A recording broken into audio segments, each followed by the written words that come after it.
नमस्कार विद्यार्थियों। कक्षा 9वीं हिंदी में आज हम पढ़ेंगे व्याकरण। व्याकरण का स्वरूप है वर्ण और उसके भेद। इसमें हम ध्वनि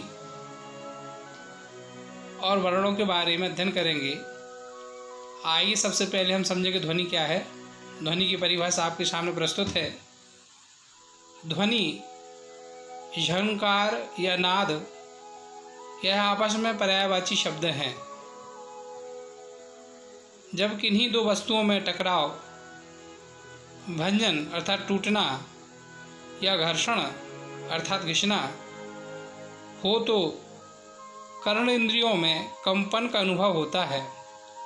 उस वेग को ध्वनि कहा जाता है। अर्थात इन सब के कारण जब हमारे कान में कोई आवाज़ गूंजती है तो हम ध्वनि कहते हैं। ध्वनि तीव्र भी होती है, मंद भी होती है, सुरीली भी होती है, कर्कश भी होती है। जैसे बोली, गीत, संगीत, गर्जन, विस्फोटन, चिल्लाहट, नाद, गड़गड़ाहट, टंकार, फटकार, घर्षण आदि ध्वनियों के प्रकार हैं। वर्ण किसी भाषा की वह लघु इकाई जिसका भंजन ना किया जा सके उसे वर्ण कहते हैं। अर्थात वर्ण वह छोटी से छोटी लघु इकाई होती है किसी भी भाषा की जिसे खंडित नहीं किया जा सकता, अर्थात वह अपने अंतिम स्वरूप में होती है। एक महान व्याकरण शास्त्री हुए हैं संस्कृत के, जिनका नाम पाणिनि है। पाणिनि व्याकरणानुसार संस्कृत वर्णों की उत्पत्ति शिव डमरू की टंकार से हुई है। आधुनिक हिंदी भाषा में भी उन्हीं वर्णों का उपयोग होता है। आधुनिक हिंदी वर्णमाला हिंदी वर्णमाला के दो भागों में इसको विभक्त किया गया है। स्वर वर्ण संस्कृत और हिंदी की वर्णों का स्रोत एक ही है। संस्कृत और हिंदी भाषा की लिपि देवनागरी है। देवनागरी वर्णमाला में कुल 52 वर्ण हैं, जिसमें से 11 स्वर हैं, 33 व्यंजन, 1 अनुस्वार अम और 1 विसर्ग आहा सम्मिलित हैं। इसके अतिरिक्त हिंदी वर्णमाला में तो द्विगुण या उक्षिप्त व्यंजन ड़ा और अढ़ तथा 4 संयुक्त क्ष, त्र, ज्ञ, श्रा होते हैं। वर्णों के प्रकार हिंदी वर्णों को 2 मुख्यतः भागों में विभक्त किया गया है। एक भाग है स्वर। स्वर जिन वर्णों का उच्चारण स्थल नाभि से कंठ के मध्य हो तथा अवरुद्ध वायु वेग से ध्वनित हों, स्वर कहलाते हैं। अर्थात जब भी हम कभी किसी स्वर का उच्चारण करते हैं तो वायु का उत्पन्न स्थल हमारी नाभि होती है। यदि हम अपनी नाभि पर अंगुली रखकर और हम स्वर बोलने की कोशिश करेंगे तो वह स्वर हमारे कंठ से होता हुआ बिना किसी अवरुद्ध के हमारे मुख से बाहर हो जाता है। हिंदी स्वरों की गणना वैसे तो 11 है, परंतु 2 संस्कृत के स्वरों का भी इसमें सीधा प्रयोग होता है, जिससे स्वरों की संख्या बढ़कर 13 हो जाती है।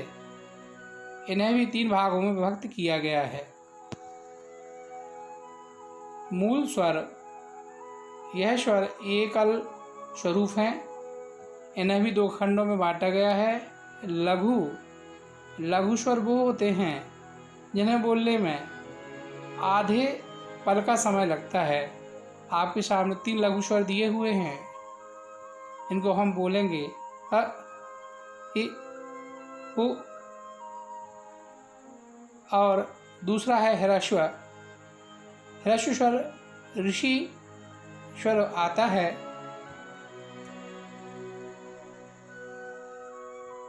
ह संधि स्वर। इनके दो स्वरों के योग के बराबर उच्चारण ऊर्जा होती है। ये हैं एक दीर्घ, दो लघु स्वरों का योग एक दीर्घ स्वर का निर्माण करता है। जब हम दो लघु स्वरों को बोलेंगे तो दो गुना समय दीर्घ स्वर के उच्चारण में लगता है। जैसे अ धन अ बराबर आ, ई धन ई बराबर ई, उ धन उ बराबर ऊ। दूसरा है संयुक्त स्वर। इसमें प्रथम लघु स्वर और अन्य मिश्रित स्वरों को एक करके नए संयुक्त स्वर बनाए जाते हैं।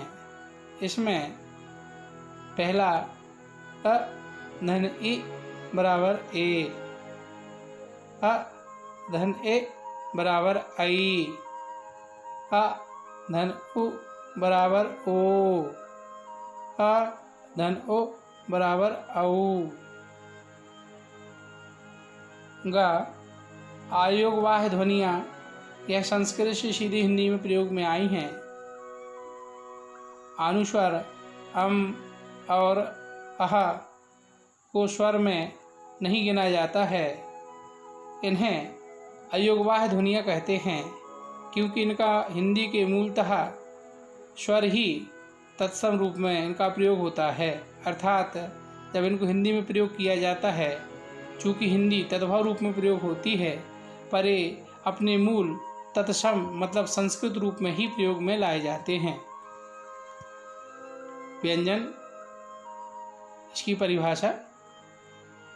इन वर्णों की उत्पत्ति स्थल कंठ और ओष्ठ के मध्य अंतर्मुख के विभिन्न हिस्सों में वायु के अल्प और महा स्पर्श या घर्षण होने से उत्पन्न होती है। इन्हें 5 भागों में बांटा गया है। अर्थात व्यंजनों की उत्पत्ति कंठ से लेकर और हमारे ओंठों तक है। किस प्रकार से है, आइए समझते हैं।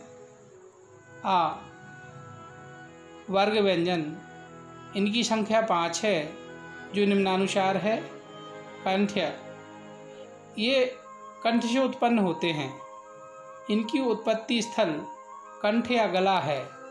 इन्हें प्रत्येक वर्ण के नीचे हलंत देखते हैं क्योंकि जब तक वर्ण पूरक है, जब तक इसमें लघु इकाई अ सम्मिलित नहीं होती, इसलिए जब भी हम कोई स्वतंत्र व्यंजन वर्ण लिखते हैं तो उसके नीचे हलंत लगाना अत्यावश्यक हो जाता है। इनको हम कैसे पढ़ेंगे देखते हैं। पहला है क वर्ग। इस वर्ग में स्वयं क को मिलाकर कुल 5 सदस्य हैं। वे इस प्रकार हैं क, ख, ग, घ और अनुनासिक ङ। दूसरा है तालव्य। इनका उत्पत्ति स्थल जिह्वा का तालु में स्पर्श से उत्पन्न अल्प वायु से होता है। इस वर्ग का मुखिया च है, इसलिए इसे च वर्ग का नाम भी दिया जाता है। ये वर्ग के सदस्य हैं च, छ, ज, श और अनुनासिक ञ। मूर्धन्य, इनकी उत्पत्ति अंतर्मुख में जिह्वा के तालु से हुए घर्षण से होती है। इसका वर्ग का मुखिया ट है, इसलिए यह समूह ट वर्ग के नाम से भी जाना जाता है। इसके सदस्य हैं ट, ठ, ड, ढ और अनुनासिक ण। दंत्य, अंतर्मुख में इनकी उत्पत्ति वायु वेग से दंतों के पार्श्व फलक से स्पर्श होती है। इस वर्ग की मुखिया ता वर्ण है, इसलिए इस वर्ग को ता वर्ग के नाम से भी जाना जाता है। इसके सदस्य निम्नानुसार हैं त, थ, द, ध और अनुनासिक न। ओष्ठ, इन वर्णों की उत्पत्ति अंतर्मुख से महाप्राण वायु बंद अधरों से टकराने पर उत्पन्न होती है। इस वर्ग का मुखिया पा है, इसलिए इसे पावर्ग भी कहते हैं। इस वर्ग के सदस्य निम्नानुसार हैं: प, फ, ब, भ और अनुनासिक म। बा, अंतःस्थ व्यंजन। इन्हें अंतःस्थ व्यंजन इसलिए कहा जाता है क्योंकि इनका वर्णन करते समय मुख के अंदर से जो हवा निकलती है वह जिह्वा हमारी किसी न किसी हिस्से को पूरी तरह से स्पर्श नहीं करती और इस प्रकार के व्यंजन हमारे मुख से उत्सर्जित होते हैं, अर्थात इनका उच्चारण करते समय हमारे जिह्वा के मुख के किसी भी भाग को पूरी तरह से स्पर्श नहीं करता है, इसलिए इन्हें अंतःस्थ व्यंजन कहते हैं। ये 4 हैं: य, र, ल, व, ओ। शा, ऊष्म व्यंजन। इनको ऊष्म व्यंजन इसलिए कहा जाता है क्योंकि जब हम इनका उच्चारण करते हैं तब वायु अंतर्मुख क्षेत्र की पेशीय परतों से घर्षण करती है जिससे ऊष्मा उत्पन्न होती है। ये 4 व्यंजन हैं: श, श, सा, ह। संयुक्त व्यंजन।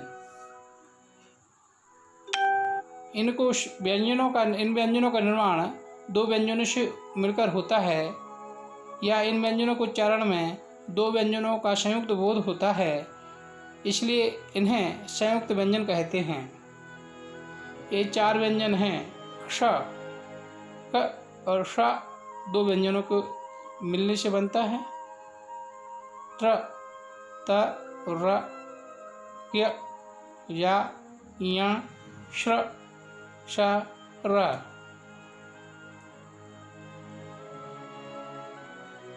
द्विगुण व्यंजन।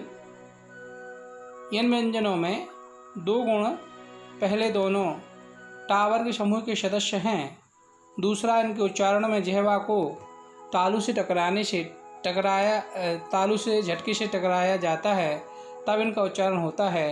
ये 2 व्यंजन हैं: ढ़ और ढ़। इस कड़ी में बस इतना ही। अब बारी है प्रश्नाभ्यास की, तो लीजिए 5 प्रश्नों को आप ध्यान से पढ़िए और इनके उत्तर आप अपनी अभ्यास पुस्तिका में लिखिए।